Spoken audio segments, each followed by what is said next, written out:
Hey familia, Igni here, and welcome to a very special video where I am interviewing Daniel Yanto, Hello guys. the first ever Shadowverse Evolve English Edition World Champion. First of all, I want to say congratulations. Thank you, Igni. Very well played. It was a moment of pride for me, seeing somebody from my local community. And I remember I was with you as well in the Jakarta regional. Yes, that's true. So from then all the way to the Worlds, and then you actually won it. I was so proud of my boy.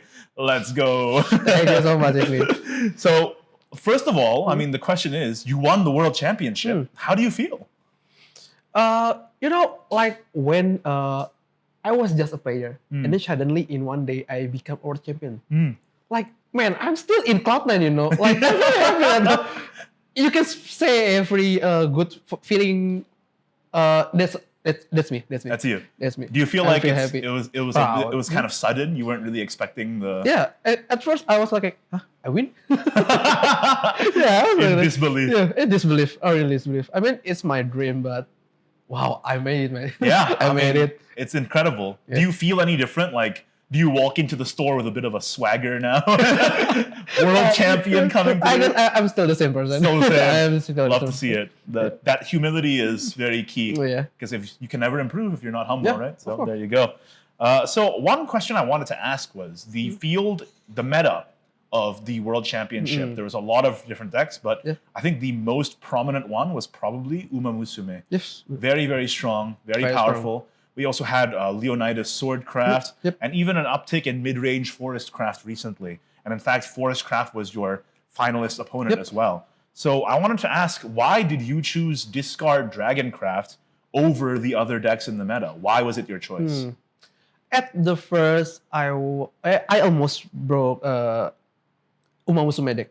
At first, I've been training with that deck for like a month, but I didn't feel like this is my force, and I didn't like the deck that much.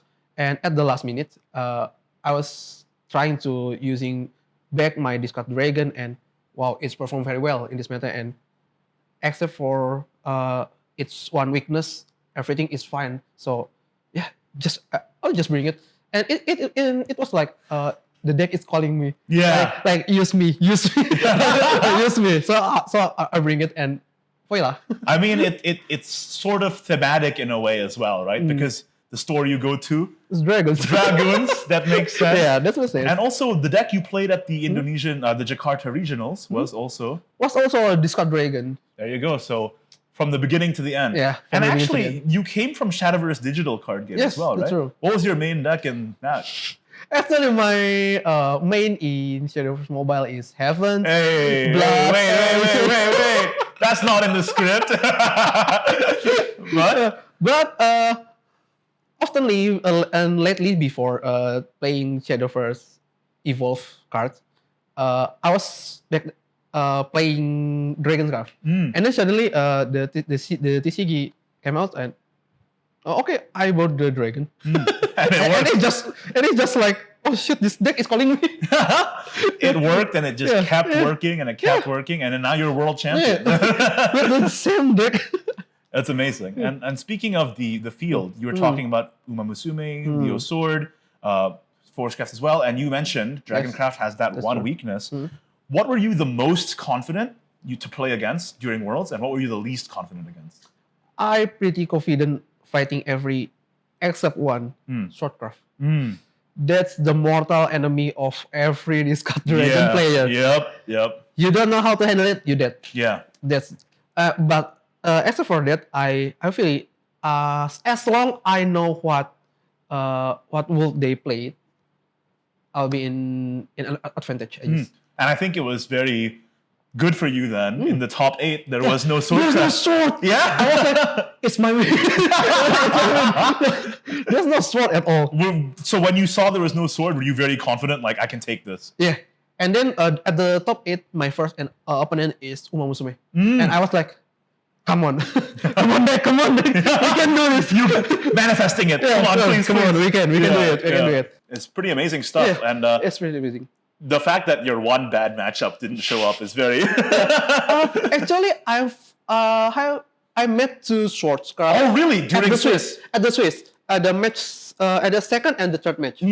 I met with Swordcraft. The second is aggro Swordcraft, and the third is your mediocre mid-range Ignideus. Mediocre. The typical. Yeah, it's standard. Yeah, it's very standard. It's very standard. At first, I was very scared that I meet to Swordcraft, but and my hand is brick. My hand is brick. But I won every situation with my top deck. Yes, that day of my hand is high rolling. The protagonist energy. The protagonist day. Yeah. If you ever watched the anime, you know, Fleet of Levitine. Watch it, guys. It's Hiro Ryugasaki, chosen by Dragoncraft. That's you now. That's amazing. So I guess you said you were practicing Uma Musume until the very last minute. Yep.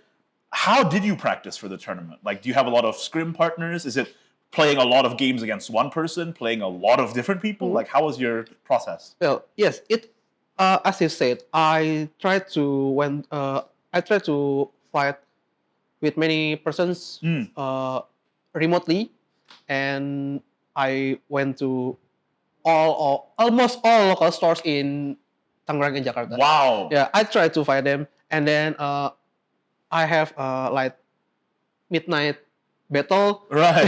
That's awesome. I'm trying all that I have, and then the best is only Uma and Discard Dragon. Is it like when you found out that you qualified, you're like, okay, time to lock in and just jam games, right? Yes. Yeah. That's true. Do you just like have Bushinavi open, apply? No.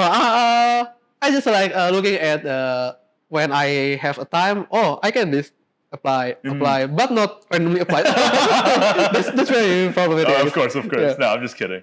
But like, that's really like that work ethic. I think showed off. Like, even though like your top decks were good, like you said, you still knew how to get out of every situation. So I think the practice definitely paid off, and it's very important, right? Like once you find out that you're going to the world stage, okay, time to get the practice in, time to get the reps in. And I really want to thank some of my friends that they spend their time just only to teach me how to beat a specific deck. Ooh, really? Yeah, really. Okay. There are some people like that, and they're teaching me, and I really appreciate with them. For sure. That's why I can beat every single craft in there. Definitely. Yeah. I almost swept it, by the way.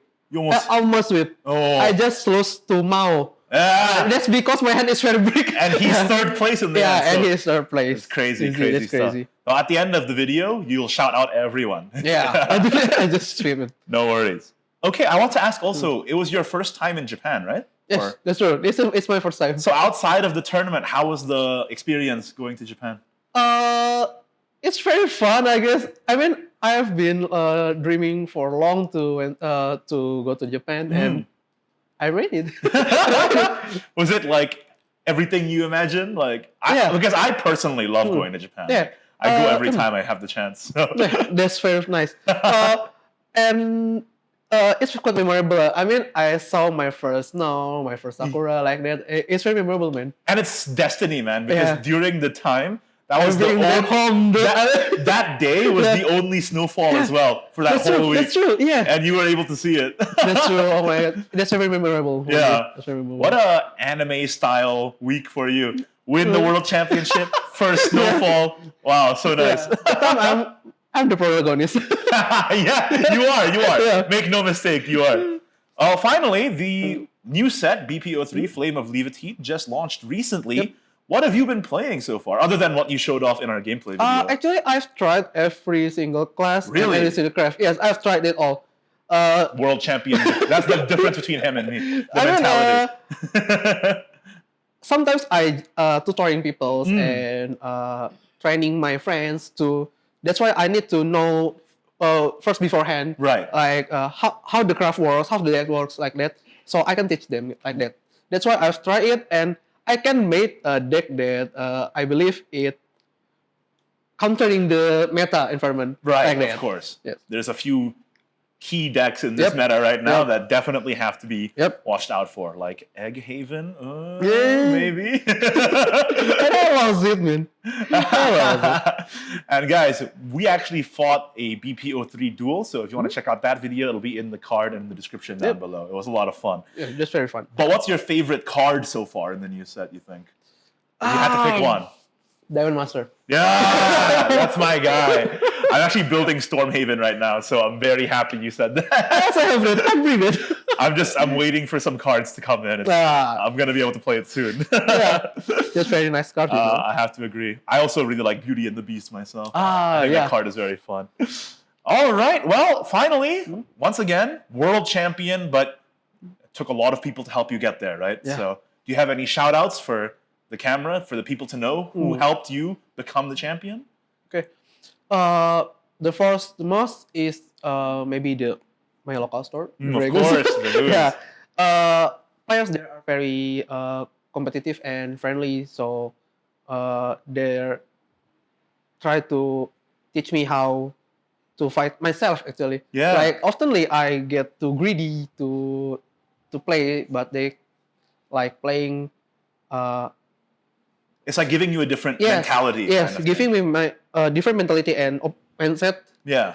That's really the core. And then, of course, the players at Omni, they're very competitive but very friendly, I guess. Oh, really? They're very friendly. Like, you just meet them, and they want to teach you everything they can. Wow, they're so humble. Yeah. Yeah, that's really kind of them. And there's many specific person spending their time to teaching me this and that. Well, man, I cannot say more than thank you to you all who have supported me until now. And I hope next year I can keep this throne again in Indonesia. That would be insane. Because of course, winning the world champion, you get an invite to the next world. If you win 2 years in a row, bro, I am gonna lose my mind. I'm trying to keep it my throne. Get a streak going. Well, do you have any final thoughts, any final words before we close the interview? Well, what I can say to everyone is believe in yourself, guys. Remember, this is still a game, so good luck and have fun. Enjoy the game. That's it. That's it. That's it. Love to hear it. Yeah. You heard it from the world champion himself, everybody. Yeah, I mean, if you not enjoy the game, you won't ever win. That's true. Yeah, that's true. That's true. All right, thank you so much for the interview. It was an absolute pleasure, an honor to have you on my channel. Yeah. This is a world champion channel now. We got him on. Guys, make sure you like the video and subscribe. It really does help out. And do check out Hyper Potato's video with Daniel Yanto as well. We also filmed something there with both of them. So go check that out, link below. And that's it for today. We'll see you next time. Peace. Bye.